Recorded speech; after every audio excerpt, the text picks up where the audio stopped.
We are on slide number 13, and in this particular slide we are giving an overview of where does WiMAX stands in particular to their competition. So you can see in this particular slide that mobile WiMAX release 1, which is based on IEEE 802.16e 2005 standard, has a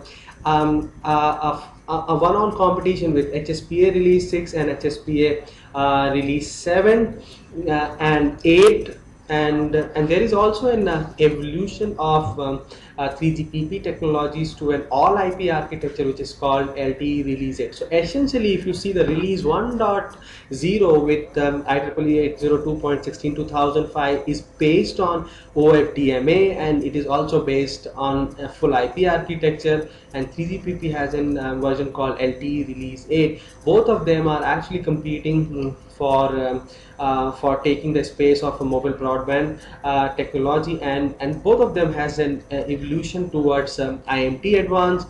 The mobile WiMAX has an evolution called 802.16m, which will essentially target IMT advanced requirement, and LTE has a release called LTE advanced, which is release 10, which will target IMT advanced.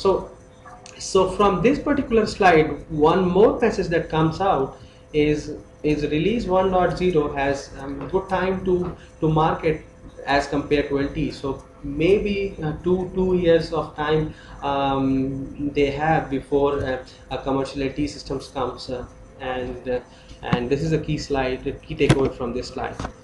Now we have moved to slide number 14, and in this particular slide we're presenting how mobile WiMAX is competing with other 3G technologies. So essentially you see that HSPA release 6 has an average spectral efficiency of a sector, or average throughput of a sector, which is at 3.2 Mbps. So if we move from this release to an HSPA release 7, which also has a combination of 64 QAM, the downlink sector throughput is improved from 3.2 to 3.52. And if you see the graphs, you can see that due to the introduction of 64 QAM, 4% of the customers are getting more than 20 Mbps, and these are those customers which are very near to cell sectors or has very high CNR.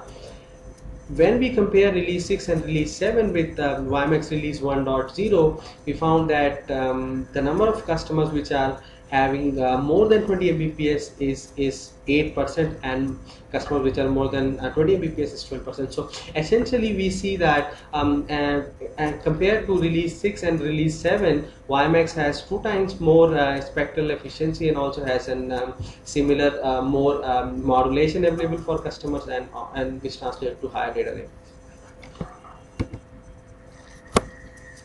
In slide 15, we are presenting and comparison of all available technologies, especially 3G technologies and also WiMAX. Let's take the HSPA release 6. This version is without MIMO, and the peak downlink sector throughput that can be achieved of an HSPA release 6 is 14.4 Mbps in 5 MHz FDD spectrum, and the peak uplink per sector available in HSPA release 6 is 5.76. Now these are and peak numbers. So any wireless technology essentially when is fully loaded performs nearly 40% of their available peak sector. So we see that the 14.4, which is their peak number, goes to 3.2 Mbps here, and the average uplink goes to 1.5 Mbps. So now let's compare this with the HSPA release 7. So essentially HSPA release 7 doubles theoretical peak data rate due to the introduction of MIMO and 64 QAM, but it does not essentially improves a lot of things in average downlink sector throughput. So if you see that the average sector throughput is improved from 3.2 to 3.5, and essentially in an unloaded condition, when we have best of radio condition, the peak data rate available to HSPA plus is 2 times the peak data rate available between HSPA release 6. But when we see the average spectral efficiency, the situation is not similar.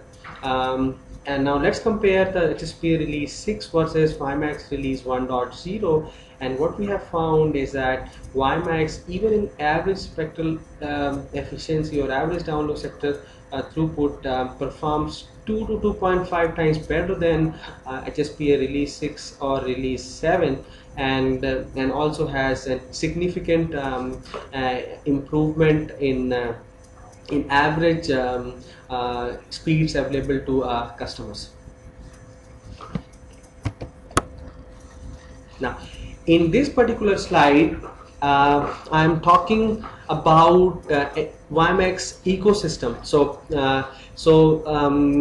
WiMAX ecosystem has matured now, and there are commercially 308 operators or carriers who are either deploying WiMAX or announced an intention to deploy WiMAX based services, and there are 9 key infrastructure manufacturers. They are essentially the base station provider or the radio access network provider, and some of them which I would like to highlight are Motorola, Samsung, and then Alcatel-Lucent. We have Huawei Technologies, we have ZTE Corporation, and we also have equipment from Cisco and couple of more.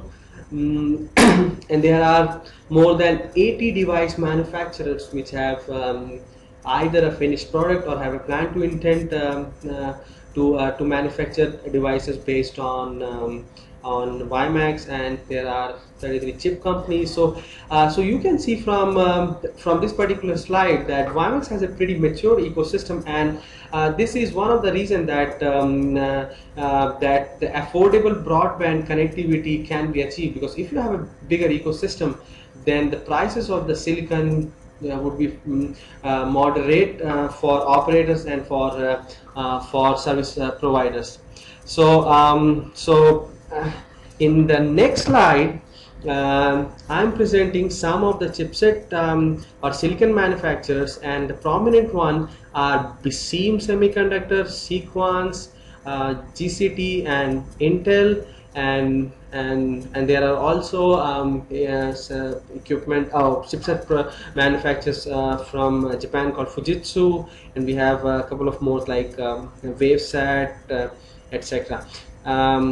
In the right side corner of the presentation, there are some devices which are shown, and we see a trend that it all started with USB, PCMCI, and then moving to embedded devices, and now taking to the next step with netbooks, dual mode handsets, and even smarter platforms like MIDs.